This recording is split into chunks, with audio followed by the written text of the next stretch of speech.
दोस्तों कैसे आप लोग आफे का स्वागत है आपके अपने यूट्यूब चैनल स्टडी जोन में। तो आज हम लेके हैं आप लोगों का जो क्लास 9th का, ठीक है, क्लास 9th का जो साइंस का आप लोगों का एग्ज़ाम होने वाला है उसका हम लोग ओरिजिनल क्वेश्चन लेके आ चुके हैं। ठीक है, ये आप लोगों का ओरिजिनल क्वेश्चन रहने वाला है, तो आप लोग फटाफट देख लीजिए क्या है आप लोगों का क्वेश्चन और एग्ज़ाम में फाड़ के आइए। ठीक है, और चैनल को सब्सक्राइब करना ना भूलिए और वीडियो को भी लाइक कर दीजिए और वीडियो को फुल वॉच कीजिएगा। ठीक है, ताकि आप लोगों का एक भी क्वेश्चन मिस ना हो। यही क्वेश्चन आप लोगों का आएगा कल, ठीक है, यानी 11 मार्च को यही क्वेश्चन आप लोगों का आने वाला है। ठीक है, तो आप लोग फटाफट देख लीजिए आप लोगों का क्या है क्वेश्चन। तो हम लोग बढ़ते हैं आप लोगों के क्वेश्चन की ओर। तो देखें यहाँ पे हम लोग आ चुके हैं हम लोग क्वेश्चन के। ठीक है, यहाँ पे आप लोगों का पहला क्वेश्चन में क्या बोला गया है, कौन अदिश राशि है। तो कौन अदिश राशि है, तो आंसर हो जाएगा ऑप्शन नंबर 3। ठीक है, चाल। आप लोग का अदिश राशि कौन होता है, तो इसका आप लोगों का क्या हो जाएगा, चारों में से चाल हो जाएगा आंसर। ठीक है, करेक्ट आंसर आप लोगों का ऑप्शन नंबर 3। एक का ऑप्शन नंबर 3 करेक्ट है। चलिए आगे देखते हैं आप लोगों का है दूसरा नंबर क्वेश्चन में क्या बोला गया, आप लोगों का ओडोमीटर मापता है। तो ओडोमीटर क्या मापता है, आप लोगों का ओडोमीटर मापता है। तो इसका जो करेक्ट आंसर हो जाएगा आप लोगों का ओडोमीटर मापता है, तो इसका जो करेक्ट आंसर है वो हो जाएगा आप लोगों का कौन सा, ऑप्शन नंबर आपका देख लीजिए ऑप्शन नंबर 2 हो जाएगा इसका करेक्ट आंसर। ठीक है, ओडोमीटर क्या मापता है आप लोगों का, ये ओडोमीटर दूरी मापता है हमेशा। चलिए अब हम देखेंगे third number question. Third number question में क्या बोला गया आप लोगों का, त्वरण का एसआई मात्रक है। तो त्वरण का एसआई मात्रक क्या होता है आप लोगों का, तो ये होता है मीटर पर सेकंड स्क्वायर। ठीक है, त्वरण का एसआई मात्रक होता है मीटर पर सेकंड स्क्वायर। चलिए आगे देखते हैं हम लोग फोर्थ नंबर क्वेश्चन में क्या बोला गया है, इकाई समय में वस्तु के द्वारा तय की गई दूरी है। तो इकाई समय में वस्तु के द्वारा तय की गई दूरी क्या कहलाता है, तो ये आप लोगों का क्या कहलाएगा, ये कहलाएगा चाल। ठीक है, चाल हो जाएगा ऑप्शन नंबर 1 आंसर। चलिए फिफ्थ नंबर क्वेश्चन देख लेते हैं। आप लोग का ये क्वेश्चन आएगा ही आएगा बोर्ड में, यही आप लोगों का क्वेश्चन है, ओरिजिनल क्वेश्चन है। ठीक है, तो 5 नंबर का क्वेश्चन है आप लोगों का, निम्न से कौन सही है। ठीक है, निम्न से कौन सही है, तो इसका क्या आंसर हो जाएगा, ऑप्शन नंबर 1 सही है। ठीक है, v = u + at। चलिए आगे देखते हैं हम लोग अब छठा नंबर क्वेश्चन देखेंगे सीधा। चलिए छठा नंबर क्वेश्चन है आप लोगों का, यदि किसी वस्तु का त्वरण 2 मीटर पर सेकंड स्क्वायर हो तो 4 सेकंड बाद उसकी चाल 30 मीटर पर सेकंड हो जाती है, तो वस्तु का प्रारंभिक चाल क्या था। तो ये आप लोगों का आंसर हो जाएगा, तो इसका आप लोगों का आंसर हो जाएगा ऑप्शन नंबर 2। ठीक है, आप लोगों का 22 मीटर पर सेकंड स्क्वायर, इसको आप लोग बना के देख सकते हैं। तो हम लोग फटाफट आंसर बता दें ताकि आप लोग जल्दी याद कर सकें और एग्जाम में फाड़ के आ सकें। चलिए न्यूटन की गति के कितने नियम है, तो न्यूटन के गति के आप लोग जानते ही होंगे। न्यूटन के गति के होता है आप लोगों का 4 नियम, 3 नियम होता है। ठीक है, न्यूटन के गति के 3 नियम होते हैं। 8वां नंबर क्वेश्चन में आप लोगों का क्या बोला गया, 8वां नंबर क्वेश्चन में आप लोगों का बोला गया है, देख लीजिए 8वां नंबर क्वेश्चन में आप लोगों का बोला गया निम्न से किसका जड़त्व अधिक है। ठीक है, तो निम्न से किसका जड़त्व अधिक होगा, तो जितना ज़्यादा भार उतना ज़्यादा जड़त्व। तो उस हिसाब से किसका भार सबसे ज़्यादा है, साइकिल, कार, बस और ट्रेन में तो ट्रेन का भार आप लोगों का सबसे अधिक है। ठीक है, तो अधिक हो जाएगा आप लोगों का ऑप्शन नंबर 4 करेक्ट है, ट्रेन। चलिए आगे देखेंगे हम लोग फटाफट।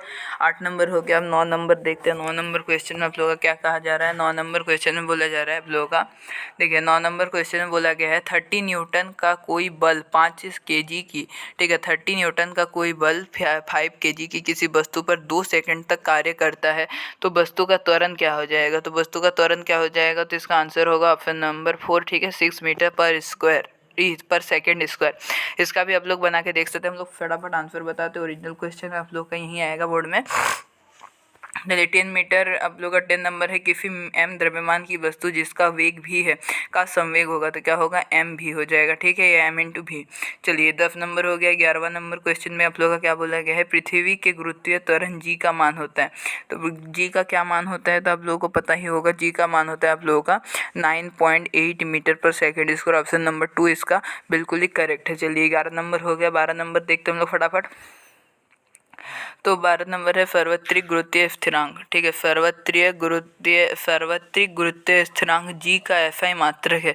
तो क्या है जी का एसआई मात्रक, तो न्यूटन मीटर स्क्वायर पर केजी स्क्वायर। ठीक है, चलिए यहाँ तक हो गया आप लोग का 12वां नंबर क्वेश्चन। 13 नंबर क्वेश्चन देंगे हम लोग, क्या है, चंद्रमा की सतह पर किसी वस्तु का पृथ्वी की सतह पर उसके भार का कितना गुना होगा।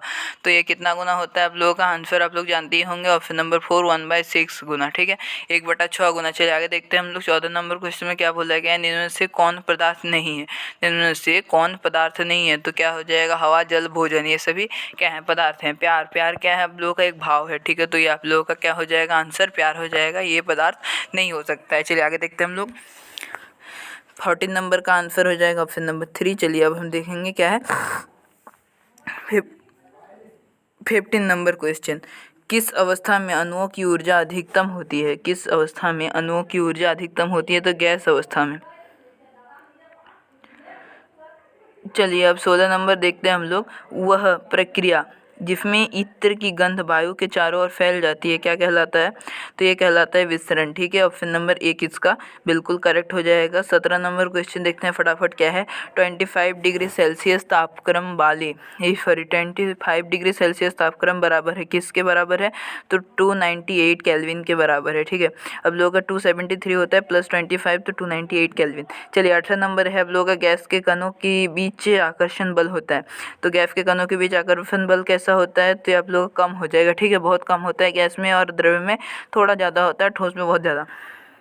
चलिए 19 नंबर क्वेश्चन है, निम्न से द्रव्य में कौन अनिश्चित है? ठीक है, निम्न में से द्रव्य में कौन अनिश्चित रहता है? तो द्रव्य में अनिश्चित रहता है आकार। ठीक है, हमेशा आकार। अब लोगों का द्रव्य में घनत्व, आयतन, द्रव्यमान सब निश्चित रहता है, परंतु आकार जो है आप लोग कहीं पे ढाल दीजिए वो फैल जाएगा, तो ये आकार आप लोगों का अनिश्चित रहेगा। ठोस में आकार निश्चित रहता है। चलिए 20 नंबर है, निम्न में से कौन कपड़ा गर्मियों के समय अधिक आरामदेह होगा? तो आप लोगों का निम्न से कौन सा कपड़ा गर्मियों के समय अधिक आरामदेह होगा? तो ये आप लोगों का कौन सा कपड़ा हो जाएगा जो आप लोगों को गर्मी में आराम देता है? तो ये सूती होता है। ठीक है, सूती वस्त्र जो होता है वो गर्मी में सबसे ज़्यादा आराम देता है। चलिए आगे देखते हैं हम लोग। 21 नंबर है, 1 नैनोमीटर बराबर होता है। तो 1 नैनोमीटर बराबर होता है किसके बराबर होता है? तो ऑप्शन नंबर 2 इसका करेक्ट है, 10⁻⁹ नैनोमीटर। ठीक है, चलिए आगे देखते हैं हम लोग। 22 नंबर क्वेश्चन में आप लोगों को क्या पूछा जाएगा कल? तो आप लोगों का स्थिर अनुपात में नियम का प्रतिपादन क्या है? स्थिर अनुपात के नियम का प्रतिपादन किया है, कौन किया है? तो ये आप लोगों का अथवा LOIGA एवं प्राउस्ट ने। ठीक है, चलिए अब हो गया आप लोगों का ये 22 का 3। चलिए अब 23 का देखते हैं। 23 का देखते हैं फटाफट। हाँ, तो किस तत्व का लेटिन नाम फेरम है? तो किसका लेटिन नाम फेरम है? तो लोहा का। ठीक है, लोहा को हम लोग फेरम भी बोलते हैं, Fe। चलिए आगे देखते हैं 24 नंबर क्वेश्चन फटाफट देखेंगे हम लोग। 24 नंबर क्वेश्चन में आप लोगों का क्या पूछा जाएगा? तो आप लोगों का देखिए, इसका फेरम हम लोग लोहा को कहते हैं ना। चलिए तो ये आपका आंसर था, 23 का 1 था। चलिए 24 का देखते हैं हम लोग क्या है। सोडियम का संकेत है। सोडियम का संकेत क्या है? तो सोडियम का क्या है? Na होता है संकेत। ठीक है, Na को हम लोग सोडियम कहते हैं, सोडियम का होता है संकेत Na। चलिए 25 नंबर देखते हैं। जल के एक अणु में हाइड्रोजन एवं ऑक्सीजन का भार का अनुपात, तो 1:8 होगा। ठीक है, ऑप्शन नंबर 1 इसका बिल्कुल करेक्ट हो जाएगा, 1:8। 25 का ऑप्शन नंबर 1। चलिए 26 देख लेते हैं फटाफट। सभी द्रव्यमानों की संरचना इकाई क्या होती है? सभी द्रव्यों की संरचनात्मक इकाई क्या होती है? तो परमाणु होता है, हमेशा परमाणु होता है। ठीक है, 26 का 1। चलिए 27 का क्या है? 27 का आप लोगों का, हाँ, आत्महत्या का थैला किसे कहा जाता है?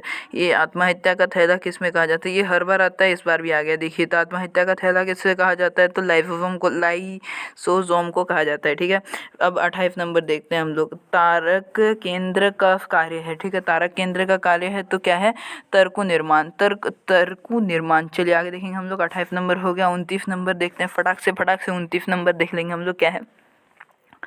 चलिए 28 का हो जाएगा ऑप्शन नंबर 2। ठीक है, DNA संश्लेषण नहीं होता है आप लोगों का, ऑप्शन नंबर 2 होगा इसका आंसर, तुर्क निर्माण या फिर तर्कु निर्माण। चलिए आगे देखते हैं। 29 नंबर में पूछा जाएगा आप लोगों का कल क्या है? 29 नंबर है आप लोगों का, मानव शरीर की सबसे लंबी कोशिका है। मानव शरीर की सबसे लंबी कोशिका क्या होती है? तो मानव शरीर की जो सबसे लंबी कोशिका है वो है आप लोगों का तंत्रिका कोशिका। ठीक है, चलिए आगे देखेंगे हम लोग। 30 नंबर क्वेश्चन में आप लोगों को क्या पूछा जाएगा कल? पादप और जंतु कोशिकाओं में प्रमुख अंतर है। ठीक है, पादप और जंतु कोशिकाओं में प्रमुख अंतर क्या होता है? तो आप लोगों का क्या है? पोषण संबंधी, गति संबंधी, वृद्धि संबंधी, श्वसन संबंधी। तो क्या होता है? गति संबंधी। ठीक है, पादप कोशिकाएं गति नहीं करती है आप लोगों का, हाँ। चलिए, और जंतु कोशिकाएं क्या करती है? गति करती है। ठीक है, पोषण संबंधी तो नहीं होना चाहिए। चलिए आप लोगों का ऑप्शन नंबर इसका हो जाएगा क्या? आप लोगों का गति संबंधी हो जाएगा। ठीक है, चलिए आगे देखेंगे हम लोग क्या है फटाफट। 31 का क्या हो जाएगा? आप लोगों का जंतु कोशिकाओं में नहीं पाया जाता है। जंतु कोशिकाओं में क्या नहीं पाया जाता है? तो जंतु कोशिकाओं में आप लोगों का क्या नहीं पाया जाता है? तो कोशिका भित्ति नहीं पाया जाता है। ठीक है, कोशिका झिल्ली होता है जंतु कोशिका में। चलिए आगे देखेंगे हम लोग। 31 हो गया। 32 नंबर क्या है? रंगीन प्लास्टिक को कहते हैं। रंगीन प्लास्टिक को क्या कहेंगे हम लोग? तो इसको हम लोग कहेंगे हमेशा क्लोरोप्लास्ट। ठीक है, रंगीन प्लास्टिक को क्लोरोप्लास्ट कहा जाता है। रंगीन प्लास्टिक को क्लोरोप्लास्ट कहते हैं। चलिए आगे देखते हैं हम लोग। 32 नंबर क्वेश्चन में क्या पूछा जाएगा, 32 नंबर क्वेश्चन में पूछा गया, सॉरी 33 नंबर में पूछा गया है किसी की अनुपात में प्रोटीन संश्लेषण नहीं होता है, किसकी अनुपस्थिति में प्रोटीन संश्लेषण नहीं होता है, तो राइबोसोम के राइबोसोम की अनुपस्थिति में। चलिए आगे देखते हैं 34 नंबर, किस प्रकार के ऊतकों की क्रियाशीलता के कारण पौधे में वार्षिक वलय बनते हैं। ठीक है, तो किस प्रकार के ऊतकों की क्रियाशीलता के कारण पौधों में वार्षिक वलय बनते हैं, तो पार्श्व विभाज्योतक। चलिए 35 नंबर है, निम्न में से कौन फ्लोएम एक उत्तक का भाग नहीं है, कौन सा फ्लोएम एक उत्तक का भाग नहीं है, तो ये कौन सा हो जाएगा आप लोगों का स्नायु। ठीक है, इसका आंसर हो जाएगा स्नायु थीन का आप लोगों का 35 का ऑप्शन नंबर 3 करेक्ट हो जाएगा। चलिए आगे देखेंगे हम लोग फटाफट, स्नायु हो जाएगा इसका आंसर। चलिए 36 देख लेते हैं हम लोग, क्या है, कौन सा ऊतक जल को खनिज का वहन करता है, कौन सा ऊतक जल और खनिज का वहन करता है, तो जाइलम, सबको पता है जाइलम करता है, तो ये आप लोगों का आने वाला है कल। ठीक है, तो यही क्वेश्चन आप लोग का ओरिजिनल है। ठीक है, ये लीक हो चुका है पेपर। चलिए क्या है, मूंगफली और बादाम में छिलकों में पाया जाता है, क्या पाया जाता है, तो स्क्लेराइड्स पाया जाता है। ठीक है, मूंगफली और बादाम के छिलकों में स्क्लेराइड्स पाया जाता है। चलिए 37 का ऑप्शन नंबर 2 करेक्ट है। अब 38 का देख लेते हैं हम लोग, क्या है, शरीर का बाहरी और भीतरी रक्षक आवरण बनाते हैं, शरीर का बाहरी और भीतरी रक्षक आवरण बनाता है, कौन बनाता है, तो एपिथीलियम ऊतक, एपिथीलियम ऊतक। ठीक है, शरीर का बाहरी और भीतरी आवरण रक्षक एपिथीलियम ऊतक। चलिए जिस मृत आप लोग का 39 है, जिस मृदुतक की कोशिकाओं में हरित लवक पाया जाता है उसे क्या कहते हैं, तो उसे क्या कहेंगे हम लोग, तो उसे कहेंगे आप लोगों का क्लोरेनकाइमा। ठीक है, ऑप्शन नंबर 2 इसका बिल्कुल करेक्ट हो जाएगा। अब 39 हो गया, 40 देखते हैं हम लोग। 40 क्या है, ट्रैकिड्स पाए जाते हैं, ट्रैकिड्स किस में पाए जाते हैं, तो ट्रैकिड पाए जाते हैं हम लोग, ऑप्शन नंबर 2 इसका करेक्ट हो जाएगा फ्लोएम में, ट्रैकिड फ्लोएम में पाया जाता है। ठीक है, ट्रैकिड फ्लोएम में पाया जाता है। चलिए आप लोग का ये हो गया आप लोग का आज का क्वेश्चन। तो चैनल को सब्सक्राइब कर दीजिए, फटाफट वीडियो को लाइक कर दीजिए, और यहाँ तक देखें तो धन्यवाद। ठीक है, तो मिलते हैं और एक न्यू वीडियो में, तब तक के लिए गुड बाय।